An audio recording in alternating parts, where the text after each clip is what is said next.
Hello friends, आज हम बात करेंगे एजुकेशन के बारे में। एजुकेशन को हिंदी में शिक्षा बोलते हैं। यह टॉपिक बीएड और डीएलएड के दोनों स्टूडेंट के लिए महत्वपूर्ण है। इस टॉपिक से 100% क्वेश्चन आपके एग्ज़ाम में आते हैं। इस टॉपिक से लॉन्ग क्वेश्चन और शॉर्ट टाइप्स के क्वेश्चन पुटअप किए जाते हैं। इसलिए इस टॉपिक के बारे में आपको अच्छी से जानकारी होनी चाहिए। आज हम इसमें बात करेंगे शिक्षा क्या है, शिक्षा के अर्थ के बारे में और शिक्षा की परिभाषा के बारे में और शिक्षा के उद्देश्य क्या हैं, इनके बारे में विस्तार से देखेंगे। जैसे कि आप देख पा रहे हैं, शिक्षा क्या है। शिक्षा सीखने और सिखाने की प्रक्रिया है। कैसी प्रक्रिया है? निरंतर प्रक्रिया है, गतिशील प्रक्रिया है, कंटिन्यूअस, अर्थात जो शिक्षा होती है ये कंटिन्यूअस चलती रहती है, जो जीवन भर चलती रहती है, अर्थात जन्म से लेकर के मृत्यु तक यह शिक्षा चलती रहती है। शिक्षा का आशय जीवन में चलने वाली ऐसी प्रक्रिया से है जो मनुष्य को अनुभवों द्वारा प्राप्त होते हैं तथा उसके पथ प्रदर्शक बनते हैं। अर्थात यहाँ पे कहने का मतलब ये है कि शिक्षा जन्म से लेकर के मृत्यु काल तक चलती रहती है, कंटिन्यूअस चलती रहती है, ये कभी बंद नहीं होती है। यह प्रक्रिया सीखने के रूप में बचपन से चलती है और जीवन भर चलती रहती है। अर्थात जन्म से लेकर के मृत्यु तक चलती है और कंटिन्यूअस चलती रहती है, निरंतर चलती रहती है, अर्थात गतिशील रहती है, ये कभी बंद नहीं होती है। शिक्षा का शाब्दिक अर्थ। शिक्षा शब्द संस्कृत भाषा का मूल शब्द है, जिसका शाब्दिक अर्थ है ज्ञान अर्जन करना। ज्ञान अर्जन करने का अर्थ होता है अपने नॉलेज को इंक्रीज करना, अर्थात अपने ज्ञान में वृद्धि करना। शिक्षा संस्कृत के शिक्ष धातु से बना हुआ है।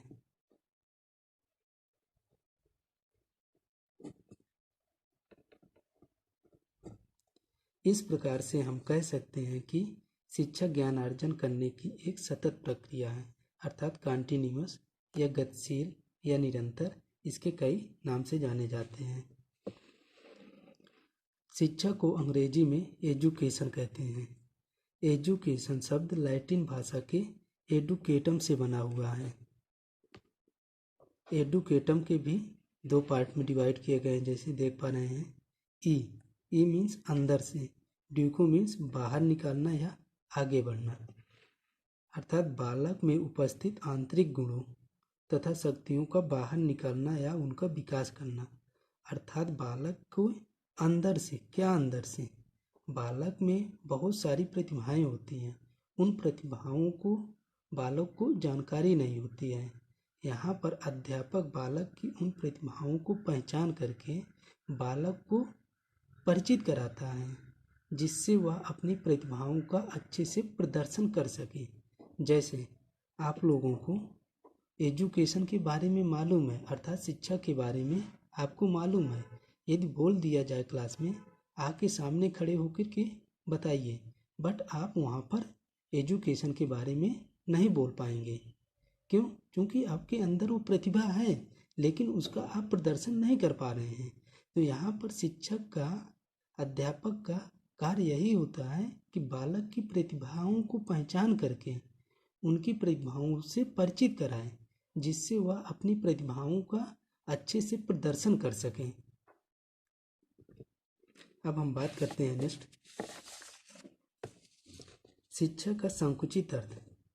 शिक्षा का संकुचित अर्थ और व्यापक अर्थ, इसको हम लोग नेक्स्ट बात करेंगे जब एजुकेशन के प्रकार पढ़ेंगे। यहाँ पर हम थोड़ा साइड में देख लेते हैं।